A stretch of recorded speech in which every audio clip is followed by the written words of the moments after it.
You know what? Everyone does have the right to express their own opinions. However, sometimes we can be wrong, and that's fine. Look her in the face and tell her that. How?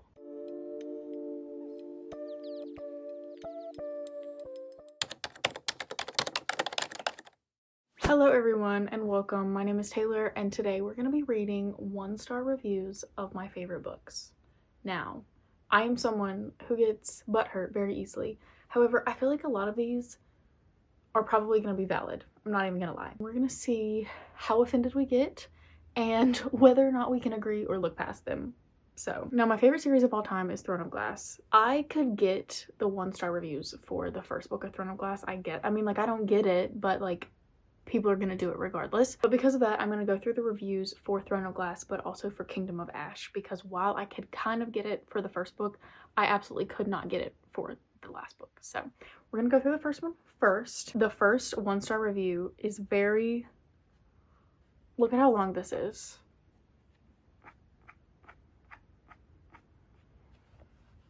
It seems like somebody was a little bit affected. I'm not going to lie. Are you kidding me? What the hell is this shit?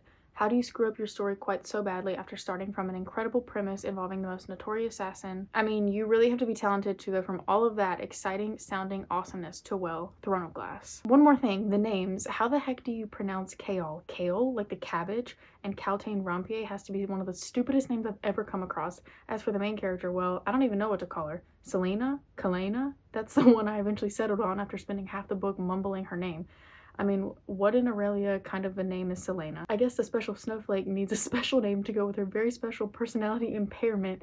Don't even try to get me started on the place names because I turned them out after Eelway. So I have no idea how these countries' lands' coffee beans relate to one another, but I'll probably live.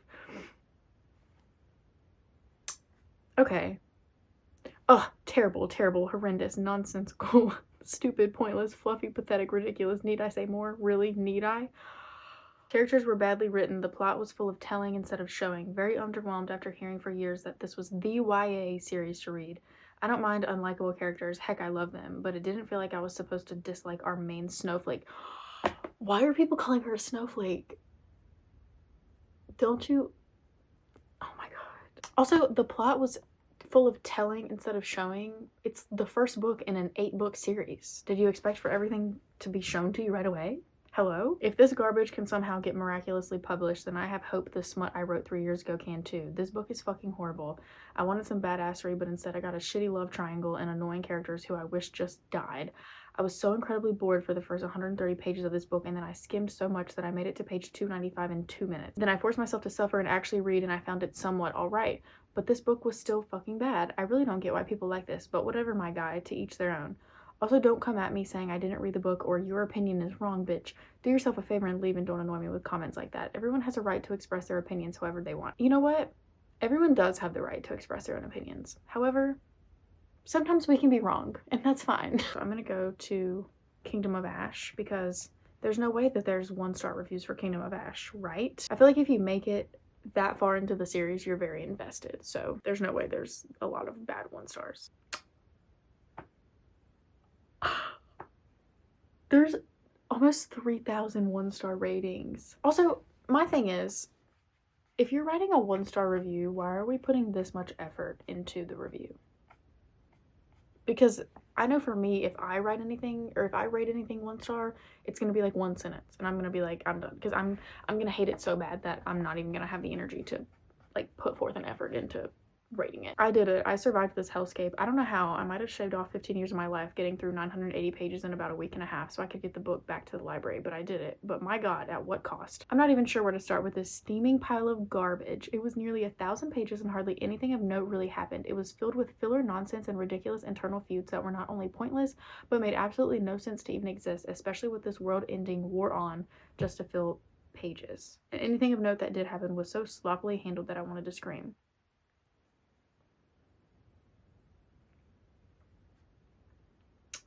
Did we read the same book? Please tell me Aelin and Rowan die.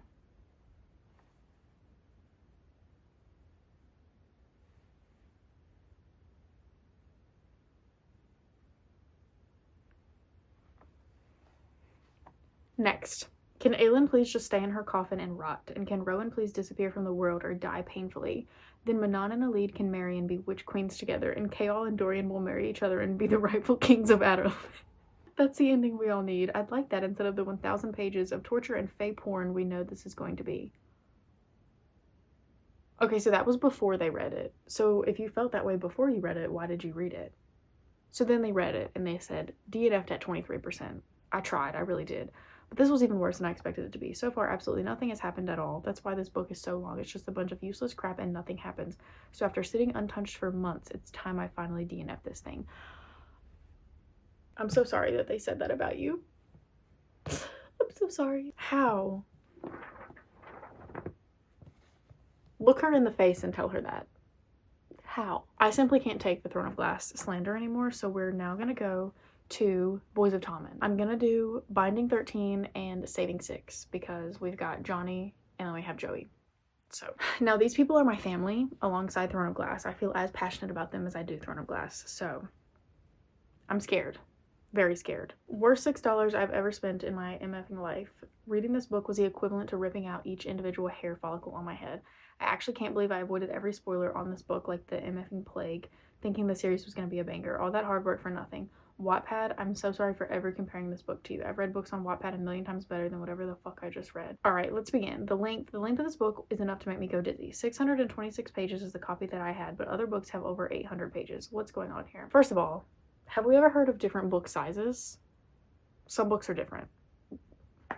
Moving on. Chloe Walsh must have thought she was saving the environment the way she recycled every single conversation and plot over and over and over again.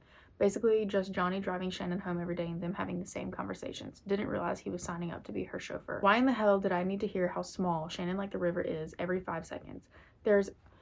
Okay, now I'm triggered because something that, pause. So when I read books and the main girl it's talked about how small she is every 5 seconds, it's annoying. However, in Boys of Tommen, when I read it for the first time, I don't remember ever being upset about how often it was mentioned that she was small, just because for one, I didn't feel like it was mentioned that much, and if it was, I didn't really notice it. But two, she is small because she's malnourished and she's going through abuse at home. Like, she is going through so much at home, and it talks about how like her growth was stunted, her period hasn't even happened yet, like she has gone through so much, and you notice that kind of once she gets out of that situation a little bit, she starts to develop more and she's not as small as she used to be, and she starts to gain weight and she gets her period and all these things. And it just frustrates me whenever people talk about how annoying it is that people say how small she is, because in my mind it's pivotal to the story to know how small she is because of everything that she's going through. That's why she's so small, is because of what she's going on at home. So, I don't know. Her home life plot is explored so little you could literally forget that it's a factor. Did we even read the same book? Because when the scenes of her being at home are, oh my god. I hate this kid. All he did was talk about his dick half the book and how hot and tiny Shannon like the river is and everything he wanted to do with her. Okay, for one, the reason he talked about his groin so often was because he was suffering an injury, a groin injury from rugby, and his entire life is rugby. So the fact that he was suffering this injury, his entire life was changing, of course. Like, he's stressed because he's scared that everything that he's worked for his entire life, his rugby career, is about to go down the drain. That's why he talked about it so often. It's like, people get mad that these things like Shannon being small and Johnny's injury are being talked about often, but like they're pivotal to their plots. Like, they are the reason that they are the way that they are because of the trauma that they have endured. So also, at the end of the day, you have to think they were teenagers. Like, this is not an adult. This isn't a YA series by any means, but the characters are young. They're in high school. So no way y'all like this. Well, I do, so it's fine. DNF. This book is my #1 enemy from now on. The first red flag should have been that it's 887 pages. Like, what the fuck? Who approved this mess to be this long? The characters are so bland and I was trying really hard to find something a bit interesting, but nope, it's like the author swore to make them so uninteresting on purpose. This book could have been 300 pages if the author stopped telling everything in such unnecessary detail. It was like 30 pages of the characters just swooning over each other after meeting one time. No dialogue, no conversation. Okay, but you don't like swooning? You don't like tension? You know, like yearning. I was on page 180 and nothing happened. Literally nothing after all the characters mentioning how tiny she is, and I'm not even talking about that again. He's still saying she's a kid and he shouldn't be attracted to her. She's pissed because he said she is like most girls. Like, bitch, I wish you were like most girls. At least you would be somewhat interesting. Okay, I will say Johnny is so stressed in Binding 13 because he legitimately thinks that he's gonna go to jail because he is attracted to Shannon, and it's like, you're literally 2 years older than her. Get a grip. Get a grip. Don't read this. It's so bad I can't bother to write a bad review. Honestly, that's so valid because whenever I hate a book, I do the same thing. All right, we're on to Saving Six now. Toxic, sexless relationship for years. Why is that? She's too focused on the hero to give a damn about her own life. So why bother to even date this asshole? And whose whole personality is loving the hero, paired with a hero who doesn't reciprocated 1/10 of her love, devotion, and obsession. Not today, Satan. Do we know what Joey's going through, though? Did we read that part? Sometimes a book just doesn't hit the mark, and unfortunately, this was one of those times for me. I'm giving it a 1 star, and I wish I could say I cared for it more, but I just couldn't get past the cringy depiction of teenagers acting like grown-ups. I actually DNF'd the book, but decided to push through for the sake of reading the last book in the series, which focuses on a character I really like. Sadly, I'm now dreading the possibility of having to trudge through the next book as well. Joey and Aoife, the central couple of the story, have a relationship that is beyond toxic. Aoife is extremely annoying, and if my daughter ever behaved like she did with her boyfriend, I'd want to curl up in a ball and die. This book was a miss for me. If you're looking for a story with relatable characters and a healthy dose of realism, you might want to look elsewhere. Relatable characters and realism. So that would be this book, though. Because this is real life. I think, what? A lot of the reviews for this book I'm noticing are, like, people are mad about how realistic it is. Because if this book is anything, it's realistic and it's relatable to a lot of people, unfortunately. Confused. I loved returning to the Boys of Tom and World, but I definitely preferred Binding and Keeping 13. Saving Six had no real plot. It was literally just 600 pages of moments between Joey and Aoife. Well, Joey and Aoife are the main characters, so. DNF 60% in. Hated Aoife in this, and Joey was acting weird too. Joey's dealing with an addiction, but alright. Literally couldn't finish this if there was a gun to my head. Alright, well, good thing there's not. I don't trust anyone that says this book is better than Binding and Keeping 13. Joey deserved better than pathetic Aoife. Aoife literally saved his life. OMG, this might be the first time I was happy the hero was a man whore, because OMG, Aoife is the absolute worst. Does this girl not have a backbone, or does she have some obsession with being pathetic? First of all, how are you going to get mad at Joey calling you pathetic for constantly going back to Paul when he treats you like garbage? Then you make him apologize, like, huh? If you don't want him to call you pathetic, then don't force him to talk to you. Second, how are you going to judge your mom for not divorcing your dad because he constantly cheats, but you don't even have the balls to leave your own boyfriend? Like, bitch, be for real. You're the last person who should be judging. How are you gonna admit you want something romantic with Joey, but he keeps sleeping around, but you refuse to leave Paul? That man has cheated multiple times, was aggressive with you, and even called you a slut and whore and refused to break up, but you're mad Joey's sleeping around? Like, honey, you ain't special by a long shot. Then this is what really pissed me off. The hypocrisy was crazy. Joey's been vocal about how terrible Paul is. He even hinted that Paul was cheating, and then when he's flat out honest, you get mad. Like, bitch, don't act like he didn't warn you from the beginning to not stay with Paul. Joey deserves so much better than Aoife. Like, she was the absolute worst. Like, I thought people were exaggerating when they said she had no personality, but nope, pretty one-dimensional. As you can see, I gave this 1 star because Joey was the only thing I liked about this book. Not that I finished. I DNF'd 40% in because Aoife kept pissing me off. Oh. Alright, well, we have to remember that they're teenagers, and Aoife not leaving her boyfriend, she was just going through it, okay? Also, she was kind of in denial about liking Joey, but also, like, I get the frustration about that, but also the whole thing about Joey deserving better than her, she literally saved his life, and I will die on that hill. Alright, well, I have had enough of that, so we're now gonna go to Magnolia Parks, which honestly, I feel like the Magnolia Parks ones are going to be valid because I understand why people hate it. I do. I understand completely. I'm prepared because I feel like I know what they're going to say. Everyone who says that this book is a British version of Gossip Girl must be hating the show, because then why would you insult it that much? But it is similar to Gossip Girl, though. It's not similar to Gossip Girl in a sense that, like, the plots are the same, but it's just, people say that it's similar to Gossip Girl, it's just a toxic friend group living in London instead of New York, and that's pretty much it. So Jesus, this has got to be the worst book I've ever read. I can't even tell you the plot because I genuinely don't know what I just read. It's just two adult children fucking other people and whining about how they love the other person so much. If I had to read one more head-to-toe description of an outfit, including the designer, pattern, and season, I was gonna scream. Okay, Magnolia, her passion is fashion, and so that is why it's mentioned.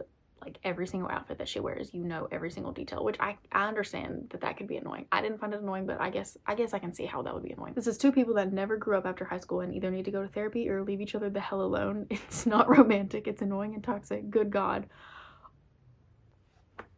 I can't even argue with that because honestly, yeah, you're so right. I have a lot of regrets. Jail to the person who recommended me this book because you will answer for your crimes. Take me away. I can enjoy toxic romance, but this is badly written, boring, repetitive, and ship with no chemistry.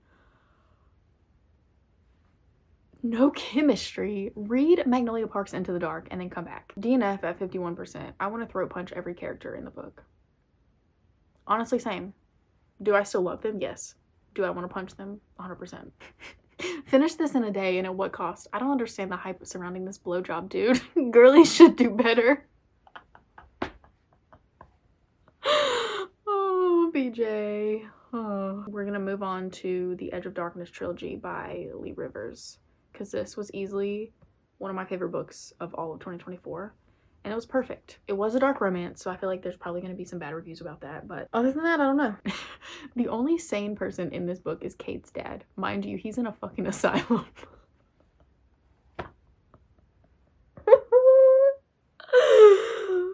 Oh my god.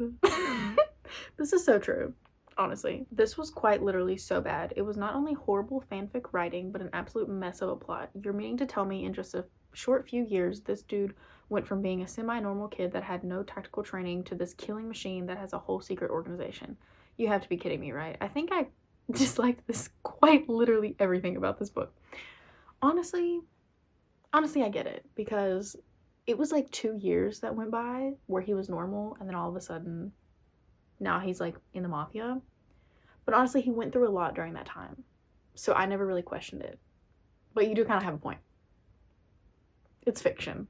It's not real. It's fine. This is why I don't read dark romances. So why'd you read it then? Just asking. Wow, this was so bad. This book gave me literal whiplash. Nothing made sense. The book spans over a week or two, and it's horrific. Everything is so repetitive, it's like I read the same thing over and over again. The main characters are so insane, they say one thing and then do another, and then the push and pull was awful. Every new piece of information that was dumped was worse than the last, like a 21-year-old hitman with his own team of underworld rebels or something. Nothing was consistent in this horror show. By the end, I was just skim reading because I wanted it to end. There were tons of plot holes, and the entire issue between the main characters was just communication. It would have been solved with one conversation. Well, yeah. If it was solved with one conversation, we wouldn't have the books now, would we? In it for the plot, you know. Yes, I will be reading book 2 because I'm an animal. Honestly, that's so real of you. Dark romance is just not my thing. Honestly, valid. If you don't like it, you don't like it. That's totally fine. Just don't read any dark romance in the future. Holy shit, BookTok are not fucking okay. Look at this author trying to pretend like their situations are equal. God, the untraumatized love weaponizing trauma and making sure it's always framed from the traumatizer's perspective. Can't relate to wanting to interact with someone who would believe. What even is this review? Okay, now we're gonna go to Darkverse. My favorite one is The Annihilator, so we're gonna do that one. If there was a gun against my head and the only survival was to read this book again, I would ask them to shoot me twice. And if I could have one wish and my options were world peace and death trope for Shadowman and Syndicator, rip world peace. That's a little out of pocket, but okay. Decreasing my rating even more after that fucking circus show in the Syndicator. Runix, you could never gaslight me into liking this man. She has gaslit me into liking that man because the Shadowman is my favorite character. It's fine. Marana should have used her good arm and shot that man in the head, but that's just me. I can't even be mad. That's funny. Just when I thought this couldn't get worse than book 4, I honestly don't know what to say because there isn't actually anything to comment about. I felt like I read nothing. This is more like a bonus story than an actual novel. Plot? Barely. Answers to previous questions? Hardly. Romance? More like selfish possession. Identity of the Shadowman? I still don't understand. How does this book add any value to the other series? I'm asking myself the same question. Isn't this supposed to be the last book of the series? No, it wasn't. What in the toxic did I just read? You're so right, honestly. All right, well, those are some of my top favorite books of all time, and I need to stop, or else I'm gonna get too butthurt and angry. So I promise I can take constructive criticism, but only sometimes, not when it comes to my favorite books. Anyway, that's enough 1-star reviews for today, because my heart can't take anymore.